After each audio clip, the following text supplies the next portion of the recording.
శ్రీమాత్రే నమః. సద్గురు జ్యోతిష్యాలయం వారి యొక్క అక్టోబర్ నెల పూర్తి రాశి ఫలితాలని ద్వాదశ రాశులకి మనం ఇప్పుడు తెలుసుకోబోతున్నాం. ఈ జ్యోతిషాస్త్రం అనేది పడుతున్న వర్షానికి ఒక గొడుగు మాత్రమే, కానీ జ్యోతిష్యం జీవితం కాదు. బాగా గుర్తుపెట్టుకోండి. మీరు మిమ్మల్ని నమ్మండి, మీ కులదైవాన్ని నమ్మండి, మీ ఇష్టదైవాన్ని నమ్మండి. మీరు చేస్తున్న వృత్తి వ్యాపారానికి న్యాయంగా ఉండండి. తప్పకుండా మీ రాశి ఫలితాలు అద్భుతంగా ఉంటుంది. సకల దేవతలు మీకు అనుగ్రహిస్తారు. ఇంకా కొంతమంది లేదండి, కొంచెం మానసికంగా మేము ఒత్తిడిగా ఉన్నాము అనుకున్న వాళ్ళు మీ పరిసర ప్రాంతాల్లో ఉన్నటువంటి సద్గురువులను సంప్రదించి మీ యొక్క జ్యోతిష్యాన్ని తెలుసుకోండి. లేదా మా ద్వారా తెలుసుకోవాలనుకుంటున్నారా, దయచేసి చెప్తున్నాను, అర్ధరాత్రి కాల్ చేయడం మానేయండి.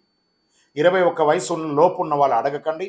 60 వయసు ఉన్న పెద్దవాళ్ళు దయచేసి, మీరు అందరూ 60 సంవత్సరాలు పొందినవారు కాబట్టి అసలు అడగకండి. ఇల్లీగల్ అఫైర్స్ వద్దు, ఆర్థికమైనటువంటి సమస్యలు వద్దు, విద్యార్థులు అసలు చేయకండి. ఎవరు తెలుసుకోవాలి, నాకు వివాహం కావాలి, నాకు వ్యాపారం బాగుందా, ఉద్యోగం బాగుందా, నా కుటుంబం బాగుందా, ఇలాంటి ప్రశ్నలు అడగండి.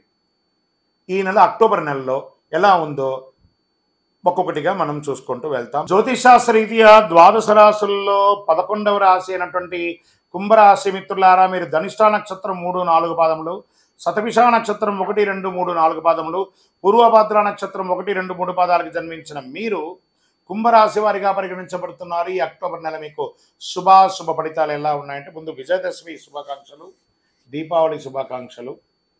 7.5 శని యొక్క ప్రభావంలో ఉన్నారు. శని సంచారం ఏళ్ళనాడు శని నడుస్తుంది. అనుకూలంగా మారే అవకాశాలు కొంత ఉన్నా ప్రతికూలాలు కూడా ఉన్నాయి. కుటుంబంలో సౌఖ్యానికి అవకాశాలు పెరుగుతున్నాయి. జీవిత భాగస్వామితో అప్పుడప్పుడు కాస్త చిన్న ఇబ్బందులు వస్తున్నాయి, జాగ్రత్త.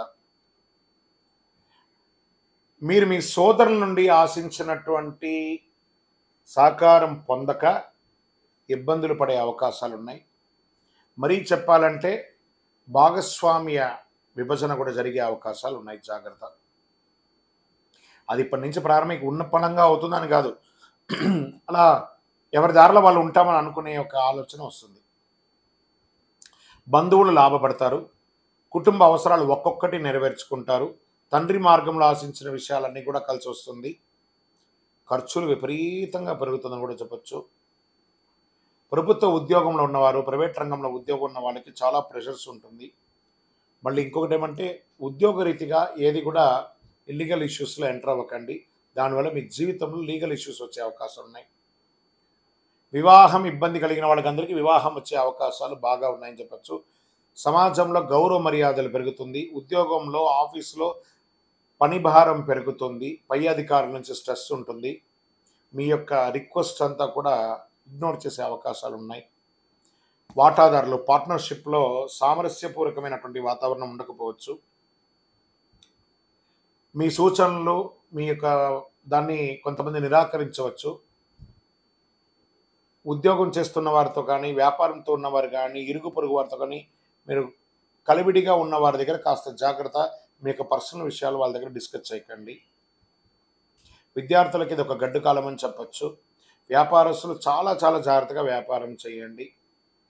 కానీ ఈ నెల కూడా మీకు అదృష్ట రోజులు అని చెప్తే 5, 7, 12, 15 అని చెప్పచ్చు. చంద్రాష్టమం అక్టోబర్ 1 నుంచి 2, 3, 4 వరకు ఉంటుంది కాబట్టి జాగ్రత్తగా ఉండండి. రాహుకాలంలో భైరవుని పూజించండి, లాభాలు పెరుగుతాయి. రాజకీయ నాయకులకి ఇది ఒక గడ్డు కాలం. మీడియా రంగం వారికి మిశ్రమంగా ఉంది. షేర్ మార్కెట్ అస్సలు ముట్టుకోకండి. Number 7 is your lucky number. Grey colour వాడడానికి ఎక్కువ ప్రారంభించండి. వివాహం కాని వారికి వివాహ ప్రయత్నాలు ప్రారంభమవుతాయి. ఒక చిన్న పరిహారం, మీకు ఇష్టదైవం శివాలయానికి వెళ్ళి, లేదా ఏదైనా మీ ఇష్టదైవానికి వెళ్ళి మీ వయసు ఎంత ఉందో అన్ని దీపాలు వెలిగించండి. అతి శక్తివంతమైనటువంటి కరుంగాళి మాలను ధరించడానికి ప్రయత్నం చేయండి. మ్యాక్సిమం కరుంగాళి మాలను ధరించండి. ఇలా తాకుతూ ఉండండి. మనలో ఉన్నటువంటి ఆరోగ్యపరమైనటువంటి బ్లాక్స్ అన్ని క్లియర్ అవుతుంది. ఐశ్వర్యాన్ని పొందుతారు. గ్రహదోషం కూడా పొందుతారు. ఇంకా మీ యొక్క పర్సనల్ జాతకం తెలుసుకోవాలనుకుంటే కింద నెంబర్కి ఫోన్ ద్వారా వాట్సాప్లో మీ యొక్క date of birth, time of birth, place of birth WhatsApp చేయండి.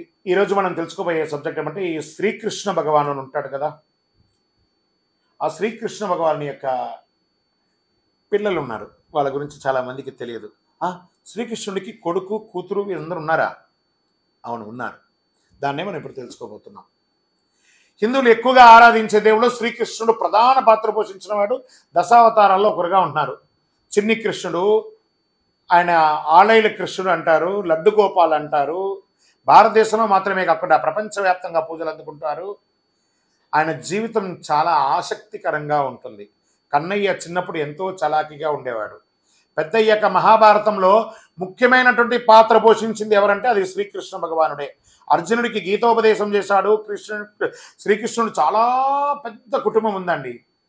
భగవద్గీత అనే ఒక మహత్తరమైనటువంటి సబ్జెక్ట్ని మనకు అందించినటువంటి ఒక మహానుభావుడు.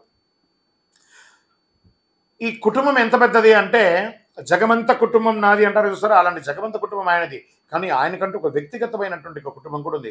శ్రీకృష్ణుడు రుక్మిణి, సత్యభామ, జాంబవతి, కాళింద, మిత్రవింద, నాగ్నజితి, భద్ర, లక్ష్మణ అని 8 మందిని వివాహం చేసుకున్నారు వారు. వీరిలో ప్రతి ఒక్కరితో వారికి పిల్లలు, ప్రతి ఒక్కరికి కూడా పిల్లలు ఉన్నారు.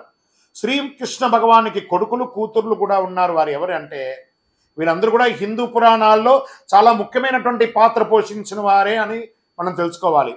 ముందు వారి కుమారులు ఎవరెవరని తెలుసుకుందాం. ప్రద్యుమ్నుడు. ఈ ప్రద్యుమ్నుడు శ్రీకృష్ణుడు రుక్మిణీదేవికి కలిగిన సంతానం. అతడు చాలా ధైర్యవంతుడు, తెలివైన వాడు. ప్రద్యుమ్నుడు రాక్షసుడు సంబాసురుని అపహరించాడు, కానీ శ్రీకృష్ణుడు అతన్ని కాపాడుతాడు. ఆ తర్వాత ప్రద్యుమ్నుడు సంబాసురుని సంహరిస్తాడు. ప్రద్యుమ్నుడు కామదేవుని యొక్క అవతారం అని కూడా చెబుతారు. అతడు విల్లు చాలా బాగా వాడతారు. యుద్ధ విద్యలో కూడా ప్రావీణ్యం సాధిస్తారు. ప్రద్యుమ్నుడు పాండవుల కొడుకులకు అభిమన్యుడికి యుద్ధం చేయడం ఎలాగో నేర్పించిన వాడు. ఎడిటర్స్ ఇక్కడ గుర్తుపెట్టుకోండి. ఒక్కొక్క సబ్జెక్ట్గా షార్ట్గా వేసుకోవచ్చు, లేదా కంటిన్యూగా కూడా పెట్టుకోవచ్చు ఈ యొక్క సబ్జెక్ట్ని. ఎందుకంటే శ్రీకృష్ణుని యొక్క కుమారుని పేరు అని కూడా పెట్టి దాన్ని మీరు తమ్లైన్ ఎలా పెట్టుకుంటారో అలా చేసుకోవచ్చు. తర్వాత శ్రీకృష్ణుని యొక్క ఇంకొక కుమారుని యొక్క పేరు కృతవర్మ. కృతవర్మ యాదవ యోధుడు, సైన్యాధ్యక్షుడు. ఈయన కృష్ణుని సమకాలికుడు అని కూడా చెప్తాడు. కృతవర్మ శ్రీకృష్ణుడికి మన బయలాజికల్ సన్ కాదు, ఆత్మ బంధువుగా ఉన్నటువంటి, కానీ శ్రీకృష్ణుడు అతని కొడుకులాగే చూసుకుంటుంటాడు. కృతవర్మ మహాభారత యుద్ధంలో పాండవులకు సహాయం చేస్తాడు. అతడు చాలా ధర్మం గలవాడు, చాలా ధైర్యవంతుడు. శ్రీకృష్ణుని యొక్క ఇంకొక కుమారుని యొక్క పేరు సాంబడు.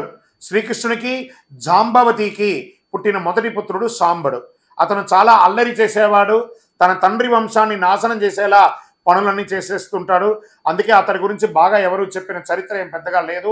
సాంబడు చేసిన తప్పుల వల్ల మహర్షి దుర్వాసుడు శపిస్తారు.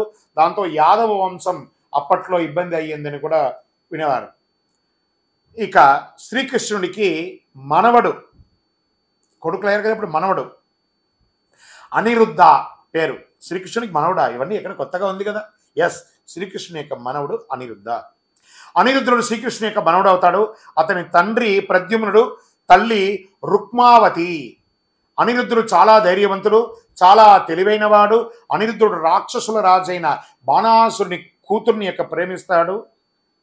ఎంత అద్భుతంగా ఉంది చూసారా. తర్వాత ఇప్పుడు శ్రీకృష్ణుడికి కూతుర్లు. శ్రీకృష్ణుడికి కూతుర్లు ఉన్నారా? వాళ్ళు ఎవరు? వారి పేర్లు మనం తెలుసుకుంటాం. ప్రజలు శ్రీకృష్ణుని కుమార్తెలు చరిత్ర పౌరాణిక గాథల గురించి పెద్దగా ఎవరికి తెలియకపోవచ్చు కూడా, కానీ కన్నయ్య జీవితంలో కీలక పాత్ర పోషించారు వారు. వారిలో అత్యంత ముఖ్యమైన ముగ్గురి గురించి తెలుసుకుందాం. వారెవరు? మొదటి కూతురు అని చెప్పుకోవచ్చు, సుశీల. శ్రీకృష్ణుడు రుక్మిణి దంపతులకు సుశీల జన్మించారు. ఆమె చాలా తెలివైనది, చక్కని స్వభావం గల ఆమె క్షత్రియరాజు కుమారుణ్ణి పెళ్లి చేసుకున్నది. రైట్. మరియు శ్రీకృష్ణుడి ఇంకొక కుమార్తె భద్ర. కన్నయ్య జాంబవతికి భద్ర అనే కుమార్తె పుట్టింది. శ్రీకృష్ణుడికి జాంబవతికి భద్ర అనే యొక్క కుమార్తె పుట్టింది. అలా ఆమె తెలివైనది, పాండవులకు శత్రువైన దుర్యోధుని వివాహం చేసుకున్నది. చూడండి ఇది ఎలా ఉందో, ఇదే కథలో ట్విస్ట్లు అంటారు చూసారు అలా. తర్వాత స్వామివారికి శ్రీకృష్ణుడికి ఇంకొక కూతురు చారుమతి. ఈ చారుమతి శ్రీకృష్ణుడు సత్యభామ దంపతులకు పుట్టింది. ఆమె చాలా అందంగా ఉంటుంది. కృతవర్మ కుమారుని ఆమె పెళ్లి చేసుకున్నది. ఇవన్నీ కూడాను శ్రీకృష్ణు యొక్క జన్మ వృత్తాంతంగా తెలియడం జరుగుతుంది. ఇది అందరూ కూడా దాచిపెట్టుకోండి, వింటూ ఉండండి. మీ పిల్లలకి నెక్స్ట్ జనరేషన్కి ఇవన్నీ తెలియజేయండి. మీరు అందరూ కూడా క్షేమంగా ఉండాలని అఖిలాండ కోటి బ్రహ్మాండ నాయకుడు శ్రీ ధర్మశాస్త్ర అయ్యప్ప స్వామి వారి యొక్క 18 అవతారాల దేవాలయం జీవకొండ తిరుపతిలో మీకోసం ప్రార్థన చేస్తుంటాం. మీరు కూడా ఒక్కసారి తిరుపతి దర్శనానికి రండి. విజయోస్తు.